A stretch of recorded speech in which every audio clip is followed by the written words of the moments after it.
Bonjour petits et grands lecteurs, j'espère que vous allez bien. Vous m'excuserez pour la lumière, mais je suis obligée de mettre mes lunettes pour cette vidéo, sinon on va pas y arriver. On va pas y arriver. Je voulais vous informer de deux nouvelles. La première, c'est que je vous annonce la sortie de La Gloire des Charognes le 8 octobre, donc très prochainement, donc disponible à l'achat, commandable sur le site. Il faut savoir que en octobre, on sera donc sur 3 salons différents. Le premier étant Grimoire, le week-end qui suit donc juste la sortie. À Grimoire, l'auteur, donc Caudal, sera présent si vous souhaitez une petite dédicace. Voilà, on y sera. Le livre sera un peu comme une sorte d'avant-première, voilà, parce que tant que j'envoie les livres, voilà, les gens qui l'auront acheté en salon l'auront reçu avant tout le monde. Et ensuite, il sera disponible à Mons Livre et au Légendarium et commandable sur le site. Donc, il y aura une version papier et une version numérique pour les gens qui lisent en numérique. Aussi, vous rappelez donc les petites dates de dédicace que je vous mets juste ici.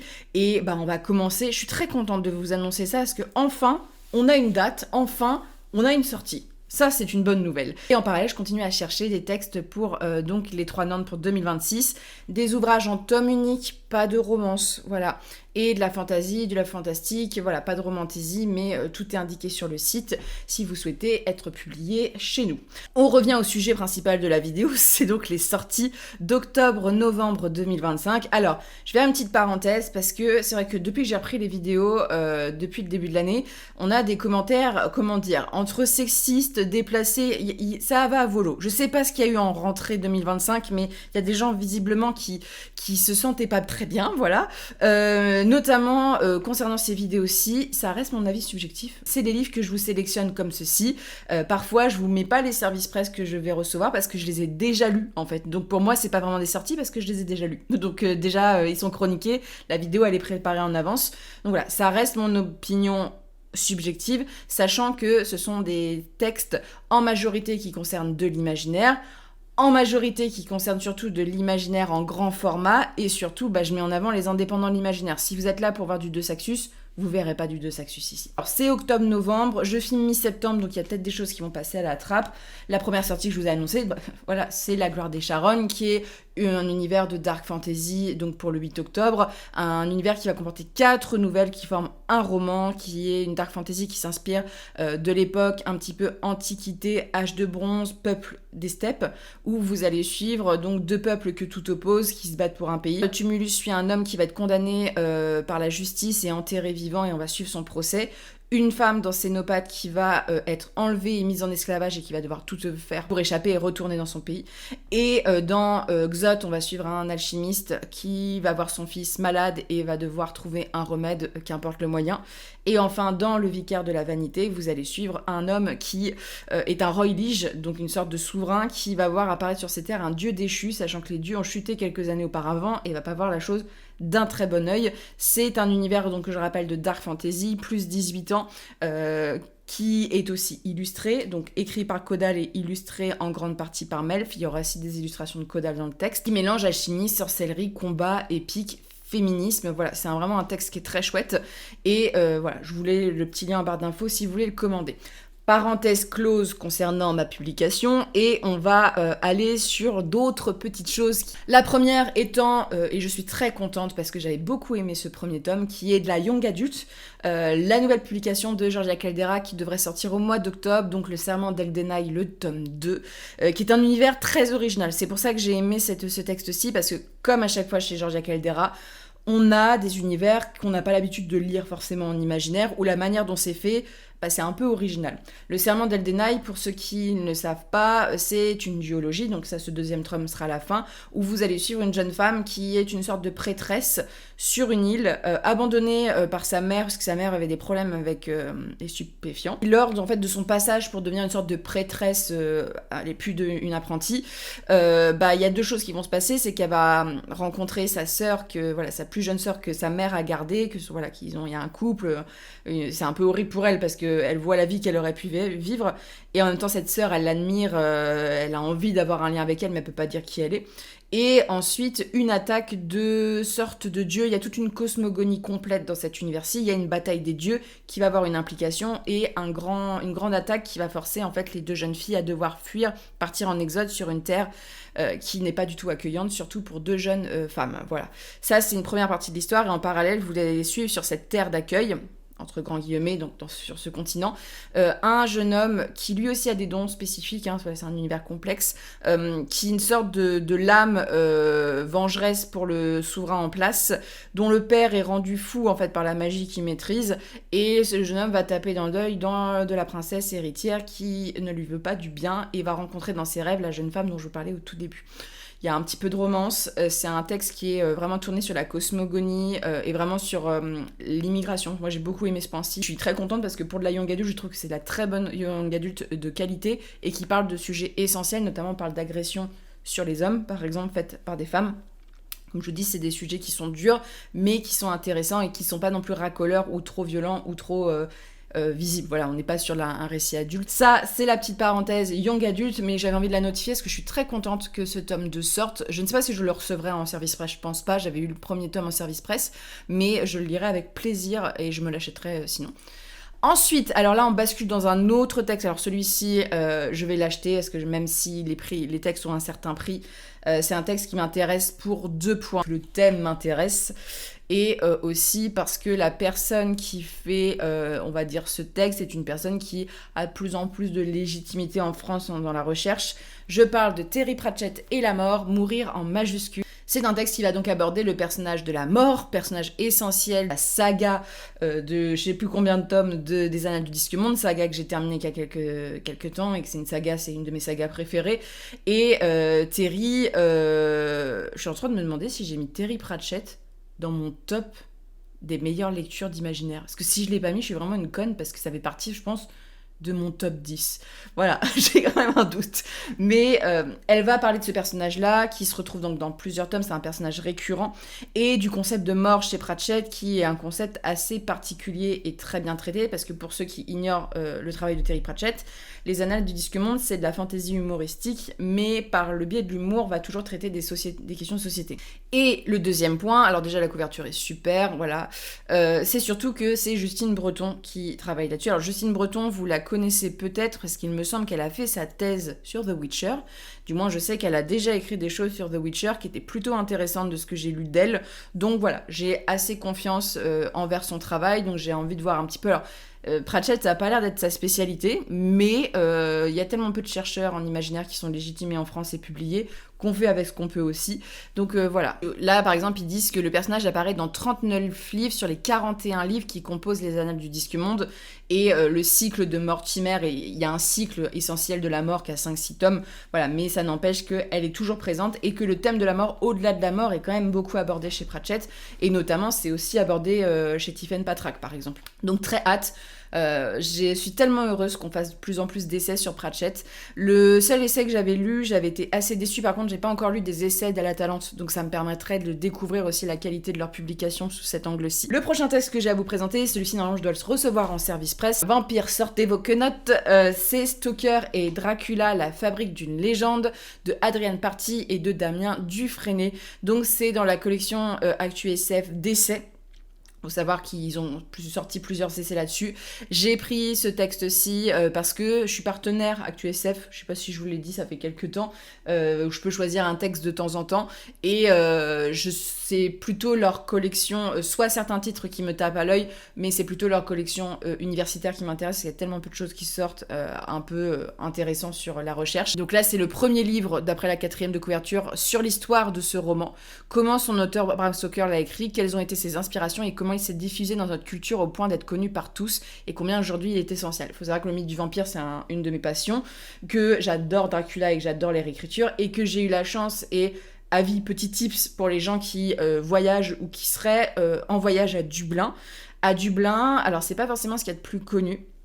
Il y a une bibliothèque que vous pouvez visiter. Bibliothèque, donc c'est vraiment dans le cœur de Dublin, à côté d'une très belle église, qui a un passé assez sombre parce que c'est une bibliothèque très ancienne, c'est une des plus vieilles bibliothèques de la ville.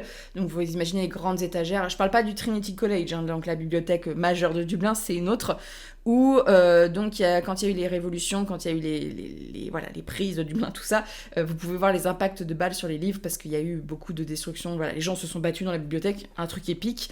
Mais au-delà de ça, c'est que Bram Stoker a écrit, il me semble, dans cette bibliothèque. Et moi, j'ai eu une chance exceptionnelle, c'est déjà que j'ai pas payé l'entrée parce qu'en fait, la nana, vu que j'étais française et que j'ai dit en anglais que je venais pour Dracula et que j'étais passionnée, machin et tout. Et donc, j'ai passé un super moment, j'étais quasiment toute seule. De passage à Dublin, sachez qu'il y a une bibliothèque où Bram Stoker a écrit peut-être Dracula, voilà, il a écrit là-bas. Donc, très, très, très, très hâte de lire ça. Et pour le coup, moi, j'adore, vous savez, l'édition, c'est vraiment mon métier. J'aime beaucoup aussi savoir les histoires sur les publications. Voilà, j'ai fait mon essai sur la couverture du Seigneur des Anneaux et je parle de la publication du Seigneur des Anneaux. J'ai lu des livres sur la publication du Seigneur des Anneaux. C'est un truc qui me passionne. Donc voilà, j'étais obligée d'y passer. Alors ensuite, vous serez pas étonnés de voir celui-ci ici, parce que la grosse sortie de l'année, je dirais même l'année, la meuf, elle met les grands, c'est la nouveauté de notre cher Andrzej Sapkowski, The Witcher. Voilà, donc je vais essayer de faire une vidéo consacrée à ce livre-ci. Je vais essayer de caler, voilà, sur un mercredi ou un dimanche, je pense plutôt un mercredi.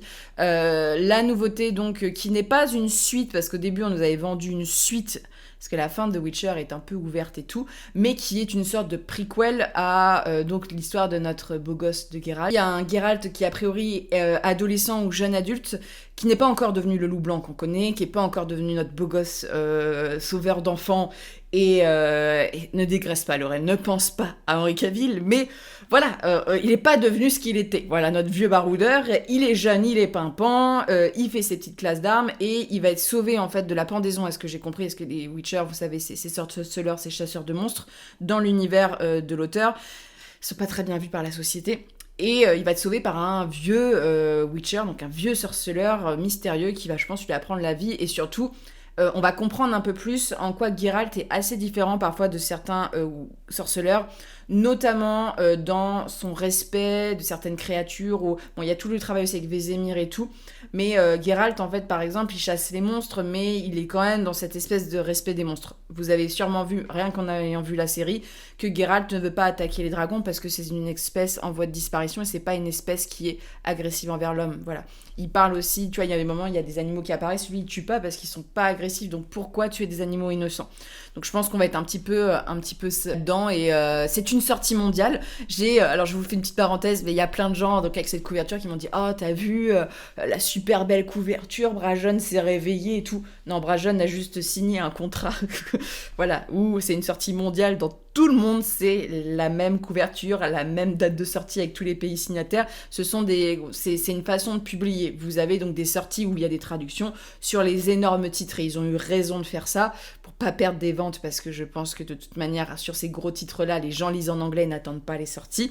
Il y a une sortie exclusive mondiale qui est, voilà, en même temps. Donc on a cette très belle couverture d'un petit Geralt flamboyant, et ce n'est pas pour me déplaire. Et j'ai très hâte parce que ça fait quelques années que j'ai lu Le Sorceleur, et vous savez que c'est un univers que j'aime beaucoup. En espérant qu'ils ont changé de traducteur entre-temps. Ensuite, alors celui-ci, je l'ai demandé en service presse, donc je pense le recevoir. Ça sera pour mi-octobre. C'est 50 fleurs pour te briser le cœur. Voilà, j'aime beaucoup les titres comme ça. Déjà, Couve m'a convaincue. C'est l'autrice que vous avez déjà vue sur la chaîne, qui a écrit La maison aux pattes de poulet, que j'ai bien aimé. Alors, pas tout, il y avait des défauts dans ce titre-ci, mais j'ai beaucoup aimé le côté légende et réinterprétation. Et donc ici, on va découvrir 14 nouvelles poétiques, fantastiques, charnelles. Je pense que ça va bang bang, avec de la magie et tout. Je vous lis le résumé sans 4 lignes, hein. Mais une attraction d'autoroute hors norme, l'escalier de l'éternité, une collection de fleurs monstrueuses, une femme qui se transforme physiquement pour répondre aux désirs de son amante artiste, des souvenirs de chasse, des bris de guerre et des histoires d'amour qui commencent ou qui prennent fin. Voilà, je pense que ça a beaucoup tourné autour de l'amour et du charnel. Très très hâte, voilà, sachant que je pense que cette autrice sera peut-être meilleure en nouvelle qu'en roman, mais je vous conseille quand même de lire La maison aux pattes de poulet, qui est un très bon texte aussi, qui est un texte qui est très original, notamment sur sa réinterprétation moderne et les liens qu'ils font entre Baba Yaga et l'histoire de la Russie, de la Pologne de l'époque, j'avais beaucoup aimé. Et Memnos, alors chez Memnos, moi j'ai repéré dans leur collection Naos Young Adult une sortie qui s'appelle La Dernière Archive. Donc ça a l'air d'être, il le présente comme une sorte de thriller d'anticipation, récit initiatique. Vous suivez une femme qui vit dans une ville un peu en vase clos, une ville qui est creusée dans la montagne, et a priori tout se passe bien jusqu'au jour où il y a un corps qui tombe dans les canalisations, dans les aérations de la montagne. Ça pose des gros problèmes dans la ville, et un inspecteur va lui faire appel à elle pour enquêter, et ils vont vite se rendre compte que c'est pas un accident, et que le danger viendrait pas de l'extérieur des créatures et des ombres qui ont l'air de groder, mais de l'intérieur de la ville. C'est rare les policiers en imaginaire, un peu, selon la couverture, ça fait un peu steampunk et tout, donc ça me tente plutôt bien. Et pour le peu de Naos que j'ai lu, sont des récits young adultes de très bonne qualité. Ensuite, on passe chez nos amis de Toussaint Louverture. Alors là, Toussaint Louverture, ils vont nous régaler en fin d'année. Alors, je peux pas vous mettre de couverture pour la sortie, parce que le texte, la couverture n'a pas été encore révélée, mais le nouveau McDowell, normalement, sort. C'est l'amulette qu'on attend depuis quelques temps. Vous savez que j'ai lu tous les ouvrages, je crois, traduits en français de McDowell chez Toussaint Louverture. J'ai adoré Lune bleue sous Babylone, j'ai beaucoup aimé Cathy. Et donc ici, on est dans les années 60 en Alabama. On a un soldat qui a été gravement blessé, il est dans un état léthargique. Il a une femme, voilà. Cette femme, en fait, elle se retrouve avec la charge du foyer, devoir nourrir sa famille, manger, travailler à l'usine et s'occuper de son mari léthargique. Et elle va trouver une sorte d'amulette, de médaillon qu'elle va confier à l'homme qu'elle tient responsable de l'état de son mari, et va s'enchaîner ici les morts, voilà. Donc très sympa. En plus le côté médaillon, ça fait très peau, tu sais, les trucs maudits et tout. J'aime beaucoup. Après, j'ai du mal à imaginer d'aimer un livre mieux que Lune bleue sous Babylone de McDowell, parce que vraiment ça a été un énorme... J'ai vraiment adoré ma lecture, mais j'ai hâte, et j'ai surtout hâte qu'ils nous mettent la couverture. On attend que ça, surtout qu'il sort dans 2 mois. On a hâte. Et alors là, c'est l'attente que j'ai depuis des mois et des mois chez Toussaint Louverture. C'est leur nouvelle énorme parution. Toussaint Louverture s'engage sur 3 ans à publier une nouvelle saga. C'est une saga de fantasy en 6 tomes.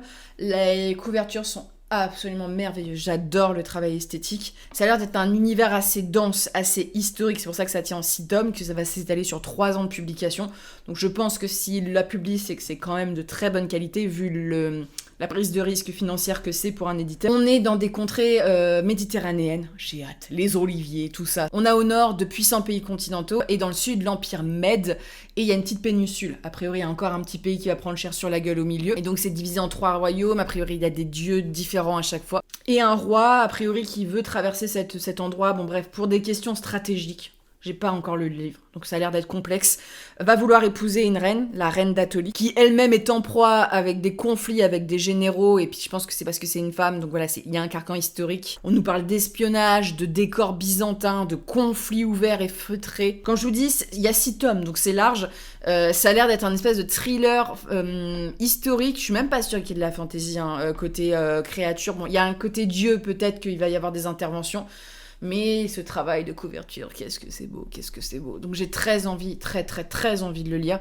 Je serai là le jour de l'ouverture pour l'acheter, voilà. Mais trop cool. J'ai vraiment hâte. Argile, et dans leur collection Récif, collection qui s'apparente à des nouvelles, on retrouve une autrice que je n'ai pas encore lue au catalogue, mais c'est Colorer le monde, suivi de Qui possède la lune. Après, on est dans un monde où beaucoup de gens ont des transformation physique, des implants, ce genre de choses. On a une jeune fille qui est dotée d'une vision exceptionnelle après une mutation génétique, mais qui vit très mal le fait d'être différent des autres, et va vouloir faire cette opération. Mais est-ce que cette opération va être un succès ou pas ? On verra ça. Mais j'ai très hâte, et a priori, il y a 2 nouvelles dans celui-ci, donc ça va être cool.